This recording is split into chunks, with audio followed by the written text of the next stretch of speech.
मैंने e books बनाई है कुछ फैब्रिक और बेडलिन की, ये आपके सामने आ रही होगी। और किसकी बनाई है? टावल और फैब्रिक की बनाई है, नहीं टावल और बाथरोब्स की बनाई है। ये बड़ी ज़बरदस्त ई बुक्स हैं, इसके अंदर सारे कॉन्सेप्ट्स बताए गए हैं। इसमें वार, breadth and specs, perfect cost, sizing cost, फलाना ढिमाका, पीस लेंथ और ये और बेडिंग के सारे कंजम्पशंस वगैरह। और नॉट ओनली दिस, इसके अंदर सिर्फ रिटन ट्यूटोरियल्स नहीं है बल्कि हर के अंदर देखें वीडियोस चल रही हैं, वीडियोस भी हैं। हर चैप्टर 10-12 चैप्टर्स हैं, सब के अंदर वीडियोस हैं। हाँ जी, सब खुश हैं, खैरियत से हैं, ठीक ठाक हैं। बहुत दिनों से मैं एक कोर्स बनाना चाह रहा था थर्मोसोल के बारे में, टाइम ही नहीं मिल पा रहा था। एक तो इतना लंबा कोर्स होता है थर्मोसोल का। अच्छा देखो, ये कोर्स को समझने के लिए ना कि थर्मोसोल क्या है, ये जो इतनी बड़ी आपको डाइंग मशीन नज़र आ रही होगी, थर्मोसोल में बेसिकली कपड़े को डाई किया जाता है। यूजुअली ब्लेंडेड कपड़े को, जिसमें दो किस्म की टू पोर्शन डाइंग होती है। यूजुअली डिस्पर्स होती है फॉर पॉलिएस्टर और रिएक्टिव होती है फॉर कॉटन, ठीक है ना। ये एक मैंने हल्का सा तारुफ किया है, ज़रूरी नहीं है और भी किसी और भी डाइंग हो सकती है, लेकिन मैंने आपको एक बुनियादी चीज़ बताई है, डाइंग की मशीन है। लेकिन मैं जो आज आपको एक कॉन्सेप्ट बताना चाह रहा हूँ थर्मोसोल का, उसको आपको थोड़ा समझना पड़ेगा।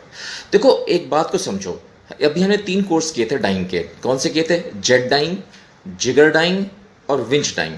तीनों में बेहतरीन डाइंग होती है और हर किस्म की डाइंग होती है, पिगमेंट, रिएक्टिव, वैट, इंडाथ्रेन और सारी तो डाइंग इसमें हो जाती है। तो फिर एक सवाल ये है, और वियान डाइंग भी किया था हमने, फिर एक सवाल ये है कि थर्मोसोल की इतनी लंबी मशीन, करोड़ों रुपए की, इसकी क्या ज़रूरत है? थर्मोसोल की मशीन का मैकेनिज्म मैं शायद आपको इतना ज़्यादा ना बताऊं, थोड़ा सा ज़रूर बताऊंगा, लेकिन थर्मोसोल की मशीन की ज़रूरत क्या है वो बताऊंगा। सबसे पहले तो आपको एक बात समझनी पड़ेगी विच इज़ वेरी इंपॉर्टेंट। हम लोग जो ये कोर्सेज कराते हैं, ये एक्सपोर्ट मार्केटिंग के हवाले से, मर्चेंडाइजिंग के हवाले से, प्रोडक्ट डेवलपमेंट के हवाले से होता है। इसका ताल्लुक कोई डाइंग के हवाले से या प्रिंटिंग के हवाले से नहीं होता, इसलिए हम टेक्निकलिटीज़ में नहीं जाएंगे। अगर आपको टेक्निकलिटीज़ में जाना है या समझना है तो national textile university Faisalabad, Karachi में टेक्सटाइल इंस्टीट्यूट ऑफ पाकिस्तान और बहुत से इदारे हैं जहाँ पे आप जाके सीख सकते हैं। हम जो बात कराएंगे या हम जो यहाँ पे कोर्सेज कराते हैं, उसका मकसद सिर्फ और सिर्फ ये होता है कि आपकी export marketing skills, merchandising skills, product development skills ये पॉलिश हो जाएं। तो भाई इसमें हमें ज़रूरत थोड़ी है कि हम मशीन के पुर्जे जाके देखें, हम तो एक ओवरऑल कॉम्बिनेशन लेंगे। अब सबसे पहला मेरा आप लोगों को कॉन्सेप्ट समझाना ये कि ये जो 3 डाइंग की मशीन है, जिगर डाइंग, जेट डाइंग और विंच डाइंग, जब डाइंग इस और यार्न डाइंग, जब डाइंग इस पे हो जाती है, then why do we need thermosol? सबसे इंपॉर्टेंट सवाल। देखो पहले इस कॉन्सेप्ट को समझो। ये जो मशीनें होती है ना, इनमें जो डाइंग होती है वो क्या होती है? इसमें लॉट्स, फैब्रिक की लॉट्स होती हैं, 1000 मीटर, 2000 मीटर, 500 मीटर, 3000 मीटर, अलग अलग मीटर हम इसमें डाई करते हैं एक वक्त में, क्योंकि इन मशीनों की कैपेसिटी ज़्यादा होती नहीं है। एक जिगर की है, जेट है, 2000 मीटर का जिगर, 2000 मीटर की उसमें है, या 2000 किलो की है, मिसाल दे रहा हूँ, 1000 किलो की है, 500 किलो की है, ये मीटर्स में लो तो 200 मीटर, 500 मीटर या 1000 मीटर। अब मसला क्या होता है कि जब मैंने एक शेड, फॉर एग्जांपल मैं मिसाल दे रहा हूँ, नेवी ब्लू है, एक नेवी ब्लू का शेड मैंने इसमें डाई किया। अब मैं जब दोबारा डाइंग पे डालता हूँ तो दोबारा वॉश करूँगा, दोबारा उसमें पानी डालूंगा, दोबारा डाइंग का पूरा स्ट्रक्चर करूँगा, तो शेड वेरिएशन आ सकता है 2000 मीटर और 2000 मीटर में। पहले 2000 मीटर और दूसरे 2000 मीटर में हल्का सा कलर नेवी का, मिसाल दे रहा हूँ, शेड वेरिएशन आ सकता है। यहाँ तक बात आपको समझ आई? शेड वेरी कहते हैं दूर हो जाना, यानी ओरिजिनल शेड से दूर हो जाएगा। तीसरा जो शेड 2000 मीटर का होगा वो और दूर हो जाएगा। तो अगर फर्ज करें 5 कपड़े हैं, 2000 मीटर की लौटें हैं, तो 5 अलग अलग शेड बन जाएंगे।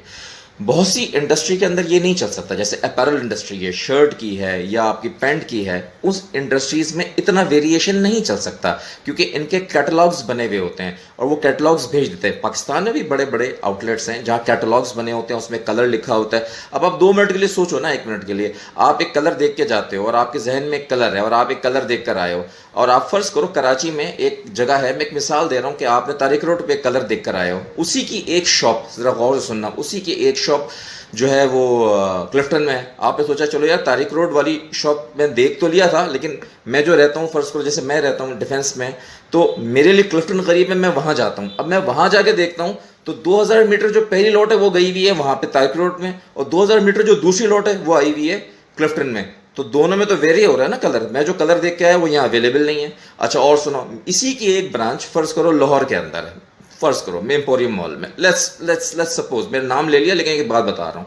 अब वो तीसरी लॉट जो वहां गई हुई है वो उससे भी डिफरेंट है। तो आप खुद बताओ, मेरे लिए वो चीज़ काबिल कबूल नहीं होगी, डिफरेंट होगी कि तीन अलग अलग लॉट्स हो रही हैं। तो सबकी एक शेड आ जाए, एक शेड में लाने के लिए शेड एक हो, उसके लिए हम फिर एक बड़ी मशीन इस्तेमाल करते हैं, उसे कहते हैं थर्मोसोल। 5 मिनट लग गए कॉन्सेप्ट ऑफ थर्मोसोल बताने के लिए। अब मैं आपको थोड़ा थर्मोसोल बताता हूँ। थर्मोसोल एक बड़ी सी मशीन होती है और इसके अंदर सारे प्रोसेसेस हो जाते हैं, कोई ऐसा मसला नहीं है। अभी अच्छा, मैं फिर बता रहा हूँ, मैं टेक्निकलिटीज में नहीं जाऊंगा, मैं सिर्फ ऊपर ऊपर बताऊंगा। टेक्निकलिटीज लेनी है, टेक्निकलिटीज समझनी है, तो फिर आप किसी टेक्सटाइल इंजीनियर से रब्ता करें। मैं टेक्सटाइल इंजीनियर नहीं हूँ। अच्छा जी, अब आ जाइए जल्दी से। देखो इसमें होता है क्या है, सबसे पहले फैब्रिक जो है इसमें इंसर्ट होता है, इनलेट होता है, जाता है, ठीक है ना। उसके बाद अगर मैं गलत नहीं हूं तो चूंकि ये मर्सराइजिंग से बाहर आता है तो फैब्रिक गर्म गर्म होता है, तो डायरेक्टली अगर डाइंग की तरफ चला जाए तो वो डाइंग के शेड को खराब कर सकता है, क्योंकि गर्म होता है ना। तो इसको अगर मैं गलत नहीं हूं तो कूलिंग रोलर्स के ऊपर से गुजारा जाता है, जहां इस फैब्रिक को थोड़ा ठंडा किया जाता है, ठीक है ना। इस तरह से आप देख लो। उसके बाद एक डाइंग का टैंक होता है जहां पे डाइज सारी डाली जाती हैं। डाई टैंक क्या होता है इसको जरा समझ लो। डाइंग के टैंक में डाइज नहीं बनाई जाती, कि अगर आप समझ रहे हो कि डाइंग के टैंक के अंदर डाइज बनाई जाती हैं, ऐसा नहीं है। डाइज बाहर बनाई जाती हैं।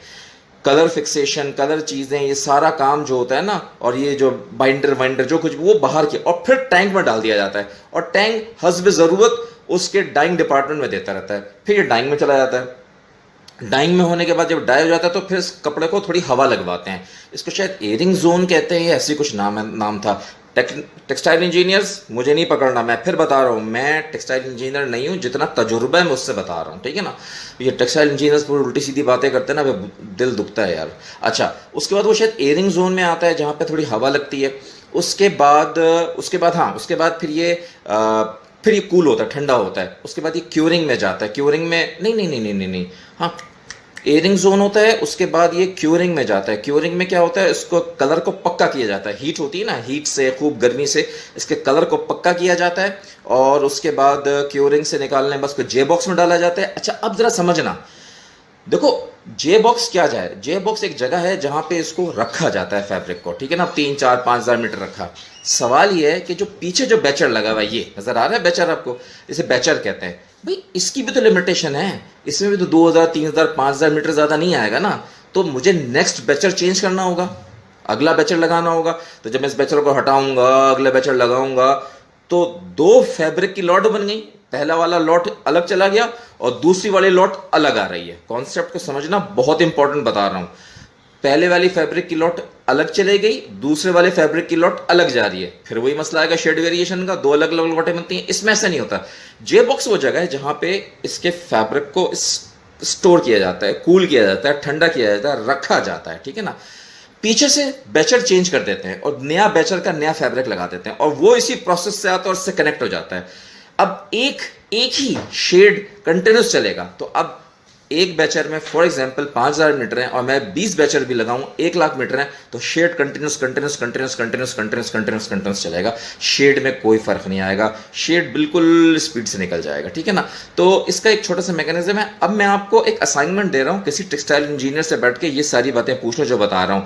देखो ये बातें मैं बड़े आराम से आपको बता सकता हूँ, लेकिन टेक्सटाइल इंजीनियर सही बात कहते हैं। कभी कभी वो लोग जरा मुझे उल्टी सीधी बातें करते हैं, लेकिन बात सही करते हैं। वो ये कहते हैं कि आप चूंकि इंजीनियर नहीं हो, you don't know about machines, you don't know about mechanism, तो आप इसके डीप में नहीं जाया करो। तो मैं नहीं जा रहा, लेकिन मैं आपको एक असाइनमेंट दे रहा हूँ, या आप किसी टेक्सटाइल इंजीनियर से पूछ लीजिएगा। देखो सबसे पहले फैब्रिक इनलेट होती है, ये सब आपके सामने आ रहा है। फिर जे बॉक्स होता है, फिर डाई पैडिंग होती है जहाँ डाइंग वगैरह होती है, फिर वीटीजीआर एयरिंग जोन, मैंने कहा था ना थोड़ी हवा लगवाते हैं, उसको नेचुरल हवा लगवाते हैं, ये जोन होता है। फिर आयर ड्रायर होता है, हाँ ड्रायर रह गया था कि इसमें ड्राई किया जाता है। और फिर ड्राइंग यूनिट होता है। ये 2 किस्म के 2-3 ड्राइंग यूनिट्स होते हैं जिसके अंदर ड्राई किया जाता है। मैं वो मेरे जहन से निकल गया था। ड्राई का मतलब है उसको सुखाया जाता है, गीला होता है ना।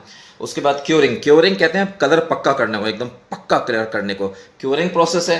फिर कूलिंग सिलेंडर्स है, अब जब बाहर निकल गया तो ठंडा करते हैं फैब्रिक को, और उसके बाद क्या है, फिर जे बॉक्स में रखते हैं ताकि जो दूसरा बैचर लग रहा है उससे कनेक्ट कर जाए, और फैब्रिक आउटलेट, फैब्रिक बाहर निकल आया।